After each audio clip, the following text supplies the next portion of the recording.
Have you ever got to the end of a solo and felt like it never really went anywhere? Like you played plenty of notes but nothing really happened? Great solos don't just fill time, they unfold like a story, with a beginning, middle and an end, in a satisfying arc.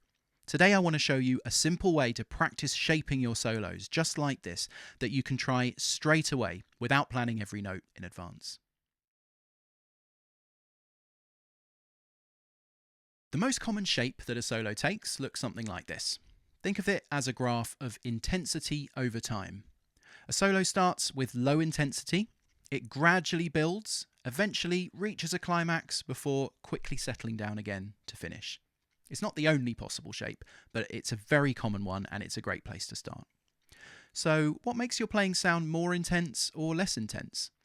There are three simple, familiar musical elements that immediately affect how intense your playing sounds. First of all, dynamics, how loud or soft you play. When you play quietly, it comes across less intense.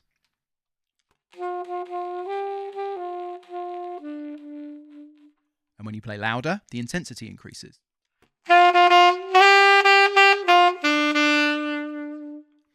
Secondly, pitch. Low notes generally feel less intense than high notes, especially when you combine it with dynamics.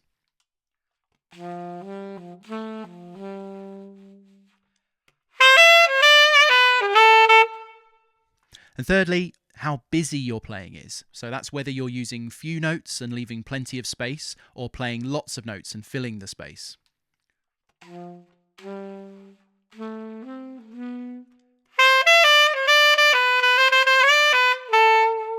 Next time you're practicing, try exploring those elements in isolation and try combining them in different ways. Listen to how it affects the ideas you come up with and the overall mood of what you're playing.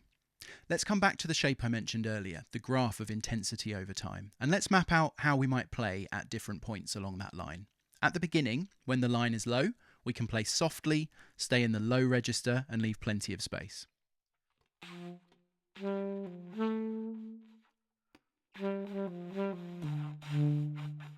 As the line rises, play more notes, increase the volume, and we'll move into the middle of our range. We'll feel the momentum start to build.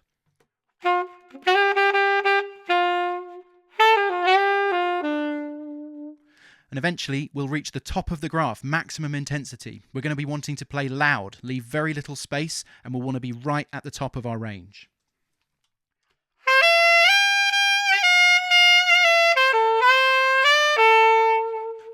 One of the most effective things you can do at a climactic moment isn't to play lots of notes, but just to hold one high note and let it ring.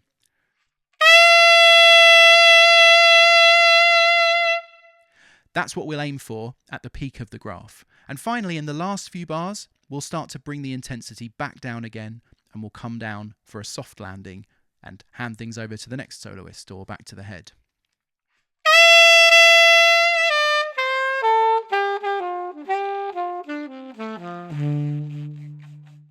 Now let's be very specific, so we can practice this and know exactly where we are on the graph at any moment. We'll play a 3-chorus solo on a 12-bar blues. In the first chorus, we'll start softly, and we'll stay in the low register and leave lots of space. Towards the end of the first chorus and into the second, we'll increase the intensity. We'll move into the middle register, play more notes, and let the momentum start to build. As we move from the second chorus into the third, we'll be heading right up into the high register. Leaving much less space, we'll really push towards that peak. And in the middle of the third chorus, we want to hit that climactic high note, hold it for a moment, and then gradually wind things back down. In the final few bars, we're just turning the intensity dial down, bringing the solo to a satisfying conclusion. Now, I've made a free PDF that lays this all out clearly, everything we've talked about today, with all the landmarks mapped out so you can try this yourself. There's a link in the description. Here is what that could sound like.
Try this out for yourself next time you practice.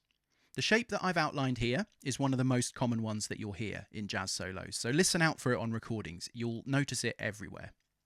You might also come across solos that follow a different shape, and when that happens, try imagining what that shape might look like if you plotted it on a graph.